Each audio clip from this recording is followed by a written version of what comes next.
آج ہم شاعر مشرق ڈاکٹر علامہ اقبال کا 147واں یوم پیدائش منا رہے ہیں۔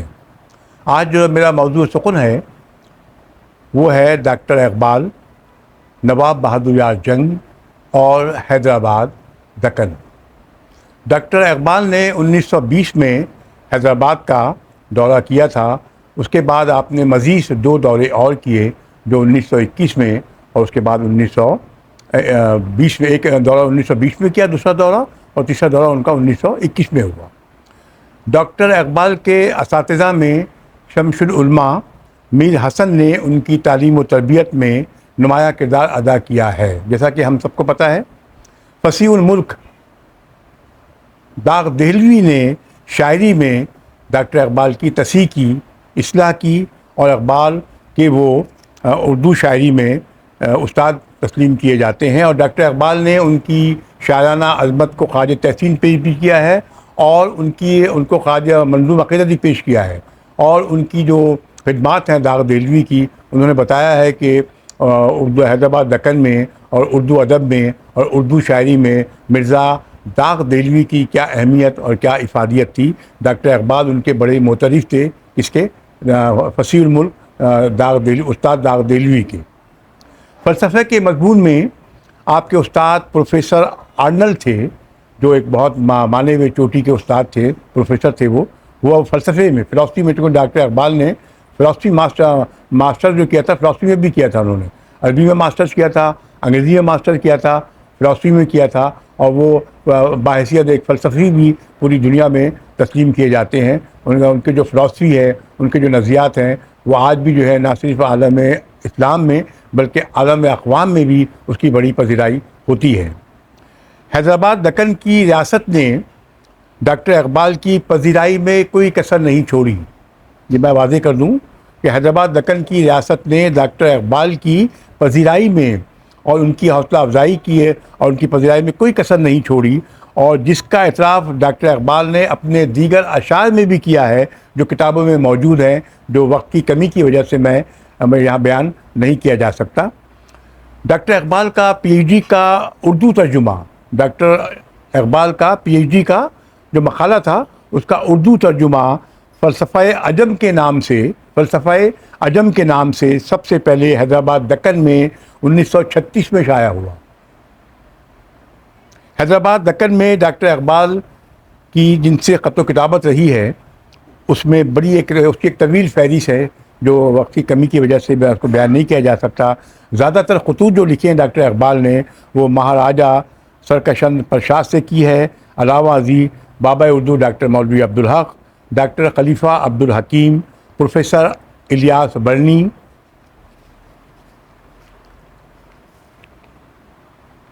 نواب لسان الامت نواب بہادر یار جنگ، نصیر الدین ہاشمی، ڈاکٹر سید عبداللطیف، ڈاکٹر عباس علی خان، محترمہ صغریٰ ہمایوں، ظہور علی اکبر حیدری، تمکین کاظمی، تصدق حسین تاج، سر امین جنگ بہادر اور علامہ رشید ترابی کے نام شامل ہیں۔ ڈاکٹر اقبال پر انگریزی زبان میں پہلی تصنیف بھی حیدرآباد دکن سے 1941 میں شائع ہوئی، جسے گورنمنٹ پریس حیدرآباد دکن نے شائع کیا۔ اقبالیات پر فارسی زبان میں بھی کتاب حیدرآباد دکن سے شائع ہوئی۔ Reconstruction of religious thought in Islam کا اردو ترجمہ میر حسن الدین نے کیا تھا، جو اسے بھی سب سے پہلے حیدرآباد دکن نے اس کو شائع کیا۔ مضامین اقبال کی کل تعداد 14 مضامین پر مشتمل ہے۔ حیدرآباد دکن سے پہلی بار یہ مضامین بھی شائع ہوئے۔ حیدرآباد دکن میں بزم اقبال نے اقبال کے خصوصی حوالے سے قرآن، حدیث، فلسفہ، تصوف اور مثنوی، مولانا روم، مذہب، سیاست اور دیگر علوم پر مذاکرے اور تصانیف منعقد کی گئی ہیں، جس کا چرچا حیدرآباد دکن سے نکل کر پوری دنیا کے طول و عرض میں پھیل گیا۔ اس کے بعد ہم دیکھتے ہیں کہ حیدرآباد دکن میں کلام اقبال کا مخصوص مطالعہ اور ان کی تعلیمات کے حوالے سے دیگر کتب کی اشاعت حیدرآباد دکن کے علاوہ ہندوستان کیا دنیا کے کسی حصے میں بھی دیکھنے میں نہیں آتی. یہ بات بڑے میں وثوق سے کہہ رہا ہوں، اور اس کے لیے میں آپ کو دلائل بھی دے سکتا ہوں، میرے پاس ثبوت بھی ہیں، اور یہ ثبوت اور یہ دلائل جو ہے کتابوں میں موجود ہیں. پھر میں اپنی بات کو میں دہراؤں گا کہ حیدرآباد دکن میں کلام اقبال کا مخصوص مطالعہ اور ان کی تعلیمات کے حوالے سے دیگر کتب کی اشاعت حیدرآباد دکن کے علاوہ ہندوستان کیا دنیا کے کسی حصے میں دیکھنے میں نہیں آئی. اقبال کو جو عالمگیر شہرت اور عظمت ملی، اس میں حیدرآباد دکن کی خدمات کو تاریخ کبھی فراموش نہیں کر سکتی. اور اس کا سب سے بڑا ثبوت اقبال کا، شاعر مشرق ڈاکٹر علامہ اقبال کا از خود اعتراف ہے، جو اردو زبان و ادب کی کتابوں میں آج تک محفوظ ہے. ڈاکٹر اقبال اور لسان الامت نواب بہادر یار جنگ کی شخصیت میں ایک نمایاں، منفرد اور قابل ذکر پہلو جو ہے وہ ہے حب رسول صلی اللہ علیہ وسلم. یہ بہت نمایاں پہلو ہے، یہ مشترکہ پہلو ہے ڈاکٹر اقبال میں اور لسان الامت نواب محمد بہادر یار جنگ. خلق آپ کا تخلص تھا. مثال کے طور پہ میں ایک نعت کے چند اشعار پیش کروں گا علامہ اقبال کے اور لسان الامت نواب بہادر یار جنگ کے. علامہ اقبال کہتے ہیں، بڑی مشہور نعت ہے، آپ نے سب نے سنی ہوگی یقیناً، آپ نے سب نے سنی بھی ہوگی، پڑھی بھی ہوگی، اور سب واقف ہے اس نعت سے نا. علامہ اقبال فرماتے ہیں کہ لوح بھی تو، قلم بھی تو، تیرا وجود الکتاب. لوح بھی تو، قلم بھی تو، تیرا وجود الکتاب. گنبد آبگینہ رنگ تیرے محیط میں حباب. گنبد آبگینہ رنگ تیرے محیط میں حباب. لسان الامت نواب بہادر یار جنگ کہتے ہیں کہ اے کہ تیرے وجود پر خالی کے دو جہاں کو ناز ورفعنا لک ذکرک. اے کہ تیرے وجود پر خالی کے دو جہاں کو ناز. اے کہ تیرا وجود ہے وجہ وجود کائنات. اے کہ تیرا وجود ہے وجہ وجود کائنات. ڈاکٹر اقبال کہتے ہیں کہ عالم آب و خاک میں تیرے ظہور سے فروغ. عالم آب و خاک میں تیرے ظہور سے فروغ. ذرہ ریگ کو دیا تو نے طلوع آفتاب. ذرہ ریگ کو دیا تو نے طلوع آفتاب. لسان الامت نواب بہادر یار جنگ فرماتے ہیں کہ خوگر بندگی جو تھے تیرے طفیل میں ہوئے. خوگر بندگی جو تھے تیرے طفیل میں ہوئے. مالک کے مصر و کاشغر وادی سے دجلہ و فرات. مالک کے مصر و کاشغر وادی سے دجلہ و فرات. دیکھتے میں آپ بھی ملاحظہ فرما رہے ہوں گے، سماعت فرما رہے ہوں گے، کتنی یکسانیت ہے ڈاکٹر اقبال کی شاعری میں، ان کے کلام میں. اور بہادر یار جنگ تو بہرحال ان کی اقبال کے سامنے تو ان کے وہ بڑے شاعر نہیں ہیں، لیکن بہرحال یکسانیت دیکھیے، خیالات کی یکسانیت دیکھیے. اور حب رسول کا خصوصی حوالہ کس کا ہے؟ حب رسول کا ہے. اگلا شعر شاعر مشرق ڈاکٹر علامہ اقبال کا اگلا شعر یہ ہے کہ تیری نگاہ ناز سے دونوں مراد پا گئے. تیری نگاہ ناز سے دونوں مراد پا گئے. عقل و غیاب و جستجو، عقل و غیاب و جستجو، عشق و حضور اضطراب. عقل و غیاب و جستجو، عشق و حضور و اضطراب. لسان الامت نواب بہادر یار جنگ فرماتے ہیں کہ رفعت شان دو سرا کس طرح سے ہو بیاں. رفعت شان دو سرا کس طرح سے ہو بیاں. تنگ میرے تصورات پس میرے تخیلات. تنگ میرے تصورات پس میرے تخیلات. نواب بہادر یار جنگ کو اقبال سے ایک نیا پہلو آپ کو بتانے جا رہا ہوں. میں آپ کی سماعتوں کی نظر کر رہا ہوں کہ نواب بہادر یار جنگ کو اقبال سے والہانہ عشق تھا. بہت عقیدت رکھتے تھے، عشق، بلکہ عقیدت سے زیادہ عشق کرتے تھے آپ. اور نواب بہادر یار جنگ، اور اس عشق کی بنیادی وجہ ڈاکٹر اقبال کے فکری اور دینی نظریات تھے. دونوں میں ایک چیز مشترکہ تھی کہ آپ کی جو فکری نظریات ہیں اور آپ کو جو دینی نظریات ہے وہ بہت، اس پہ بڑی یکسانیت پائی جاتی ہے، جسے نواب بہادر یار جنگ نے بے حد پسند بھی فرمایا ہے، پسند بھی کیا ہے. نواب صاحب نے اپنے گھر پر جو باہر تختی آویزہ کی تھی، ان کا جو گھر تھا ماشاءاللہ، بہت بڑا کشادہ گھر تھا ان کا. بہادر یار جنگ کا جو گھر تھا، لازمی نواب تھے وہ، تو ماشاء اللہ معاشی لحاظ سے وہ بڑے خود کفیل تھے نواب بہادر یار جنگ. نواب کا مطلب نواب تھے، وہ واقعی نواب تھے.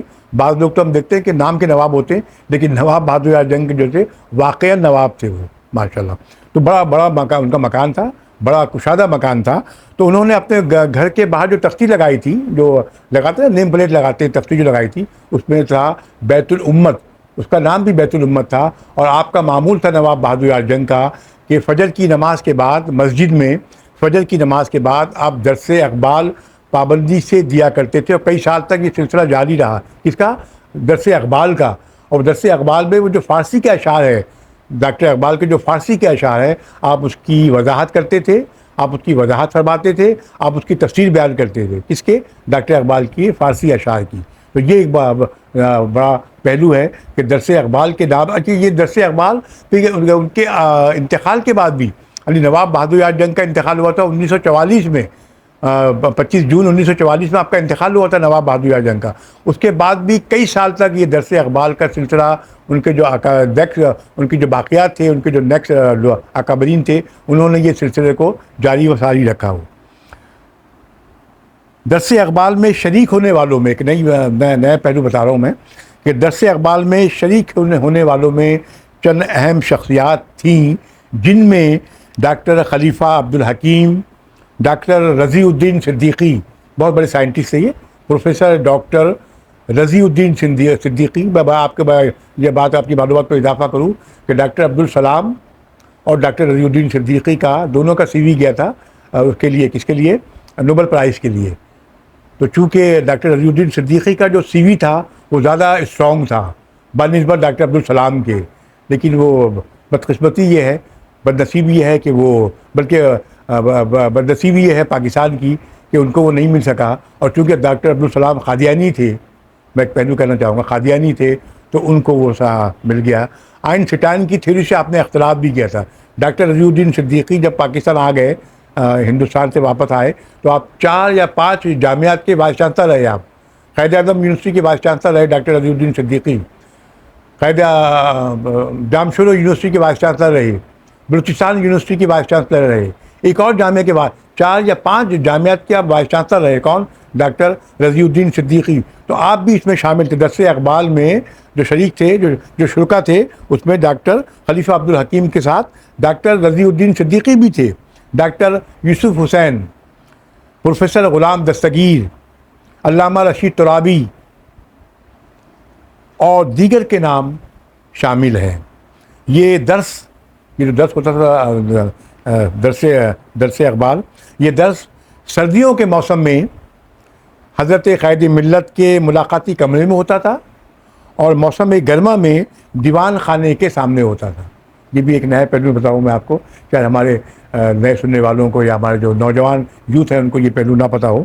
ڈاکٹر اقبال کی وفات کو 86 سال کا عرصہ گزر چکا ہے، اور نواب بہادر یار جنگ کے انتقال کو 80 سال کا عرصہ گزر چکا ہے.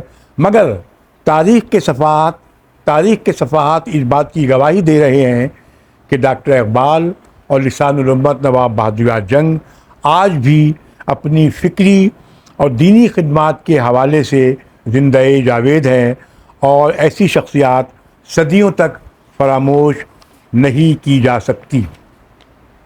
حیدرآباد دکن کے معروف شاعر مخدوم محی الدین نے ڈاکٹر اقبال کو یوں خراج تحسین پیش کیا ہے کہ نغمہ جبریل ہے انسان کا گانا نہیں، نغمہ جبریل ہے انسان کا گانا نہیں، سور اسرافیل ہے دنیا نے پہچانا نہیں، سور اسرافیل ہے دنیا نے پہچانا نہیں، عرش کی قندیل ہے ایک آسمان پر راگ ہے. یہ مخدوم محی الدین فرما رہے ہیں، کس کے لیے؟ ڈاکٹر اقبال کے لیے کہہ رہے ہیں. عرش کی قندیل ہے ایک آسمان پر راگ ہے، راگ کیا ہے؟ سرتپا عشق کی ایک آگ ہے. راگ کیا ہے؟ سرتپا عشق کی ایک آگ ہے. شعلہ زمین کا عرش کی گود میں سو گیا، امت کا شب چراغ اندھیرے میں سو گیا، امت کا شب چراغ اندھیرے میں سو گیا. اور حکیم الشعراء امجد حیدرآبادی جو ربائی کے شہنشاہ ہیں، انہوں نے لسان الامت نواب بہادر جنگ کو یوں خراج تحسین پیش کیا ہے کہ تجھ سے تھا وطن کے نام مرنے والے، تجھ سے تھا وطن کا نام مرنے والے، کر گیا کیا کام واہ مرنے والے، کیا کر گیا کام واہ مرنے والے. لاکھوں نے پڑھی تیرے نمازے کی جناز، لاکھوں نے پڑھی تیرے جنازے کی نماز، لاکھوں نے پڑھی تیرے جنازے کی نماز، تجھ پر لاکھوں سلام مرنے والے، تجھ پہ لاکھوں سلام مرنے والے. اور آگے انہوں نے یہ فرمایا امجد حیدرآبادی نے نواب بہادر جنگ کے بارے میں کہ اللہ رے بہادری بہادر علی خاں کی، اللہ رے بہادری بہادر خاں کی، اپنی ہر چیز حق کی خاطر دے دی، اپنی ہر چیز حق کی خاطر دے دی، اپنا سب کچھ خدا کی راہ میں دے کر ایک جان بچی تھی وہ بھی آخر دے دی، اپنا سب کچھ خدا کی راہ میں دے کر ایک جان بچی تھی آخر میں وہ بھی دے دی. تو یہ ہم دیکھتے ہیں کہ شاعر مشرق ڈاکٹر علامہ اقبال اور لسان الامت نواب بہادر جنگ اور حیدرآباد دکن، ان کا جو بہت ہی قریبی رشتہ تھا ڈاکٹر اقبال کا، نواب بہادر جنگ کا اور حیدرآباد دکن کا. تو میں سمجھتا ہوں کہ ہمیں آج اس بات کی ہمیں شدید ضرورت ہے کہ ہم علامہ اقبال کا جو پیغام ہے، علامہ اقبال نے جو اپنے کلام کے ذریعے، اپنی شاعری کے ذریعے، اپنی فکری شاعری سے اور اپنی جو دینی نظریات سے جو ہے عالم اسلام کو جو نوازا ہے، ہمیں اس بات کی شدید ضرورت ہے کہ ہمیں فکر اقبال کی آج شدید ضرورت ہے، ہمیں فکر بہادر جنگ کی آج ہمیں شدید ضرورت ہے. ہمارے عالم اسلام کی قیادت کو، ہمارے عالم اسلام کے حکمرانوں کو جو ہے علامہ اقبال جیسی بصیرت کی ہمیں شدید آج ضرورت محسوس ہوتی ہے. اور اسی طریقے سے ہمیں نواب بہادر جنگ کی بھی جو نظریات تھے، آپ نے اپنے جوش خطابت سے جو بر صغیر کے مسلمانوں میں، خاص طور پہ عالم اسلام کے مسلمانوں میں اور خصوصاً بر صغیر کے مسلمانوں میں اور عالم اقوام کے مسلمانوں میں جو تازہ روح پھونکی ہے، جو نئی روح پھونکی ہے، وہ ہمیں جو ہے ہم اس کو کبھی بھی فراموش نہیں کر سکتے. یہ میری خوش نصیبی ہے کہ شاعر مشرق ڈاکٹر علامہ اقبال کے جو پڑپوتے ہیں آزاد اقبال، یہ ہماری بہادر جنگ اکیڈمی میں تشریف لا چکے ہیں. ایک تقریب تھی تو وہاں موجود تھے، تو میری یہ خوش نصیبی ہے کہ ان سے ملاقات، اور وہ تقریب بھی علامہ اقبال پر تھی، شاعر مشرق ڈاکٹر علامہ اقبال پر تھی. تو ان کی بہو بھی تشریف لائی تھی وہاں پہ، ناصرہ اقبال بھی تشریف لائی تھی اسی تقریب میں. اور ماشاءاللہ ان کے جو پڑپوتے ہیں آزاد اقبال یہ بھی تشریف لائے تھے. تو یہ میری بھی خوش نصیبی ہے، اور بہادر جنگ اکیڈمی کی بھی خوش نصیبی ہے کہ ان کے پڑپوتے جو ہیں ہماری اکیڈمی میں تشریف لا چکے ہیں اور اپنے زرین خیالات سے انہوں نے سامعین کو جو ہے نوازا ہے. بہت نوازش، بہت شکریہ.